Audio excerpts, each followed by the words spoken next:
Hello student, आज हम class 10 का यूक्लिड विभाजन प्रमेयिका के बारे में जानने का प्रयास करेंगे। क्या होता है यूक्लिड विभाजन प्रमेयिका? तो इसको इंग्लिश में कहते हैं यूक्लिड डिवीजन लेमा।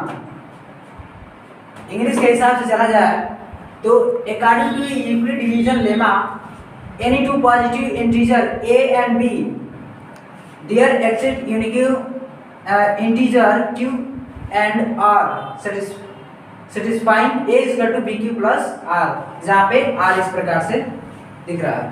तो अब इसको हिंदी में कैसे समझें? तो एक देखिए, यूक्लिड विभाजन जो प्रमेयिका है, इसको यूक्लिड नामक वैज्ञानिक ने इस चीज को दिया है।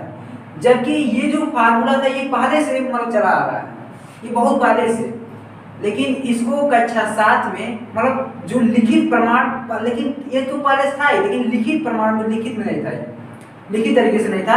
तो ये कक्षा 7 में इन्होंने इस चीज को क्या किया, किताब में इस चीज को लिखा, ये equal to BQ plus R, इस चीज को उन्होंने बताया कि तो क्या उन्होंने क्या बताया, कहा कि अकॉर्डिंग टू यूक्लिड विभाजन प्रमेयिका, अर्थात यूक्लिड विभाजन प्रमेयिका के अनुसार कोई दो धनात्मक पूर्णांक a और b इस प्रकार से मतलब इस प्रकार से विद्यमान होंगे कि a equal to BQ plus R, इस प्रकार से विद्यमान होंगे। तो जिसमें a जो है, हिंदी माध्यम से बात करें तो a जो है भाज्य कहते हैं a को, और b जो है उसको भाजक कहते हैं, और q को भागफल कहते हैं, और r को क्या कहते हैं, शेषफल। इसी को इंग्लिश में क्या कहते हैं, इसको डिवाइडेंड बोलते हैं। a को और b को क्या बोलेंगे, डिवाइजर बोलेंगे, और q क्या बोलेंगे, कोशिएंट बोलेंगे, और r को क्या बोलेंगे, रिमाइंडर। आखिर में ये तो समझ गए, मतलब इसको ऐसे चीज बोलेंगे, लेकिन आखिर में इसको कैसे पहचानेंगे सही तरीके से? जैसे मान चलिए एक डिवाइड करते हैं, जैसे मान चलिए 5 इससे डिवाइड करते हैं 26, ये अगर डिवाइड करते हैं तो ये 25 और ये 1 बच गया। तो इसमें ये जो है आपका, ये क्या है, ये आपका क्या है, भाजक है, अर्थात ये क्या है आपका b है, और ये क्या है, भाज्य अर्थात क्या है, तो a है, और ये क्या है, भागफल, क्या है, भागफल, जिसको हम क्या करेंगे, ये q है, और ये क्या है, शेषफल। तो जिसको सिंबल देते हैं r से सिंबल देते हैं। तो इस प्रकार से हम समझ सकते हैं, इसके माध्यम के जरिए हम इस चीज को समझ सकते हैं कि कौन सा भाज्य है, कौन सा भाजक है, कौन सा भागफल है, कौन सा शेषफल है। अर्थात इसको इंग्लिश में कहें तो हम समझ सकते हैं कि इसमें कौन सा डिवाइडेंड है, कौन सा डिवाइजर है, कौन सा कोशिएंट है, कौन सा रिमाइंडर है।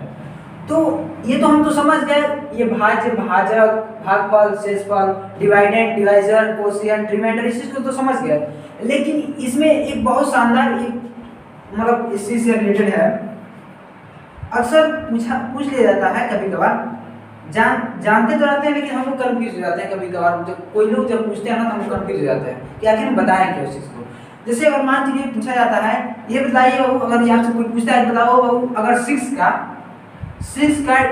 6 से अगर किसी नंबर में भाग देते हैं, अर्थात डिवाइड करते हैं, तो उसका रिमाइंडर क्या आ सकता है, तो एक चीज याद रखिए, जो नंबर आता है उससे एक कम, हमेशा एक कम आएगा।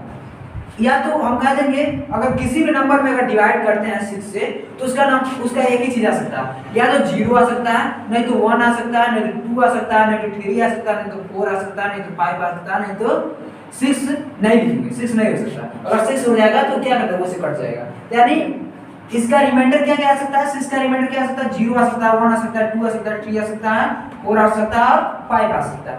इसी प्रकार हम 5 का भी बता सकते हैं, 5 का भी 0 हो जाएगा, 1 हो जाएगा, 2 हो जाएगा, 3 हो जाएगा, 4, अर्थात कोई भी नंबर हो उससे एक कम, तो क्या होगा, उससे हम पता लगा सकते हैं कि मतलब इसके कितने रिमाइंडर हो सकते हैं, संभव कितने हो सकते हैं। अर्थात इस चीज से हम आसानी से इस चीज को समझ सकते हैं। आते हैं नेक्स्ट टॉपिक में। हेलो स्टूडेंट, देखिए यूक्लिड विभाजन प्रमेयिका ये तो जान गया, यूक्लिड विभाजन प्रमेयिका होता क्या, इस चीज को हम जान गए अच्छी तरीके से। लेकिन एक चीज याद रखिएगा, यूक्लिड विभाजन प्रमेयिका अर्थात यूक्लिड डिवीजन लेमा एक चीज इसको तो इंग्लिश में कहते हैं, लेकिन एक चीज और होता है इसका, यूक्लिड डिवीजन एल्गोरिथम, यूक्लिड विभाजन क्या होता है, यूक्लिड विभाजन मतलब एल्गोरिथम, वो भी इंग्लिश में ही होता है, हिंदी में भी वही होता है दोनों। तो उसके जरिए क्या होता है, एक यूक्लिड विभाजन प्रमेय का, यूक्लिड विभाजन प्रमेय का समझ गया, लेकिन यूक्लिड विभाजन एल्गोरिथम क्या होता है, देखिए इसके माध्यम से जो होता है ना, किसी भी नंबर को मतलब मौसम और अर्थात एचसीएफ निकालने का काम किया जाता है। इन सभी चीजों के माध्यम से एचसीएफ निकालने का क्या किया जाता है, यानी एल्गोरिथम के माध्यम से हम क्या करते हैं, एचसीएफ निकालते हैं। ये तो आपका हो गया। अब एक चीज, अब आगे नेक्स्ट टॉपिक पे आते हैं।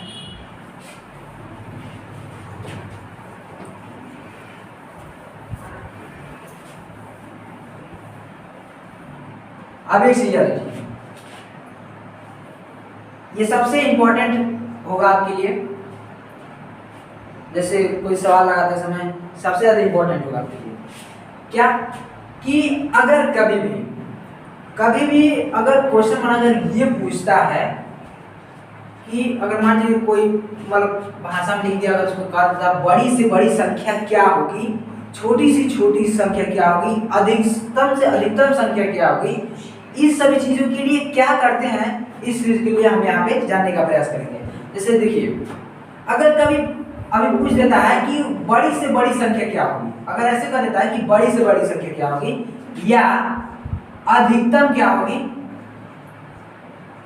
अधिकतम क्या होगा, इस सिचुएशन जब इस तरह का जब सिचुएशन पूछता है ना, तो उसके लिए क्या किया जाता है, उसके लिए हम लोग को एचसीएफ निकालना चाहिए। क्या, एचसीएफ, जिसको हम लोग क्या कहते हैं, मौसम कहते हैं, मौसम। अर्थात अब इंग्लिश में इसका बात करें तो मैक्सिमम के कंडीशन में हम उसका एचसीएफ निकालते हैं। अगर मिनिमम की कंडीशन में हो, जैसे कि छोटी से छोटी संख्या पूछे, और छोटी से छोटी संख्या क्या होगी, या वो न्यूनतम संख्या क्या होगी, तो इस तरह के सिचुएशन के लिए हम क्या कहते हैं, एलसीएम निकालते हैं। क्या करते हैं, एलसीएम, जिसको हम लोग हिंदी में कहते हैं लॉस ऑफ पावर। एक बार फिर से इसको बता देते हैं। देखिए, बड़ी से बड़ी संख्या के लिए एलसीएम निकालेंगे, और छोटी से छोटी संख्या के लिए क्या निकालेंगे, एलसीएम निकालेंगे। इसी को याद रखिए, इसी को इंग्लिश में कहेंगे मैक्सिमम की कंडीशन में एलसीएम, और मिनिमम की कंडीशन में क्या करेंगे, एलसीएम निकालेंगे। इस प्रकार से अगर हम इस चीज को आसानी से समझ जाते हैं, तो हम आसानी से क्या कर सकते हैं, ये जो पहला चैप्टर है हम आसानी से लगा सकते हैं। अब बात आती है इसमें कुछ ऐसी चीजें, जैसे ये अक्सर बोर्ड एग्जाम में क्वेश्चन एक बार पूछा था, पूछ देता है ऐसे, एक बार पूछा भी था क्वेश्चन कि निम्नलिखित में से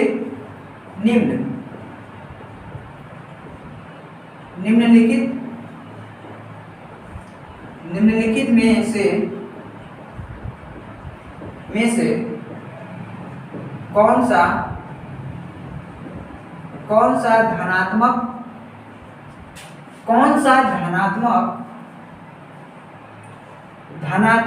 समपूर्णांक है,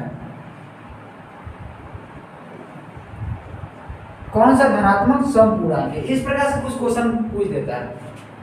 कभी कभार हमसे भी गलतियां भी हो भी जाती है, जैसे हम नहीं समझ पाते, अगर किसी चीज को गहराई से तक नहीं पढ़ते हैं ना, हम कंफ्यूजन में पड़ जाते हैं आखिर में कौन सा होगा इस चीज में। तो इसमें ऑप्शन आपका ये रहेगा, ए और बी और सी और डी। डी इनमें से कोई नहीं, नॉन ऑफ दिस, इनमें से कोई नहीं।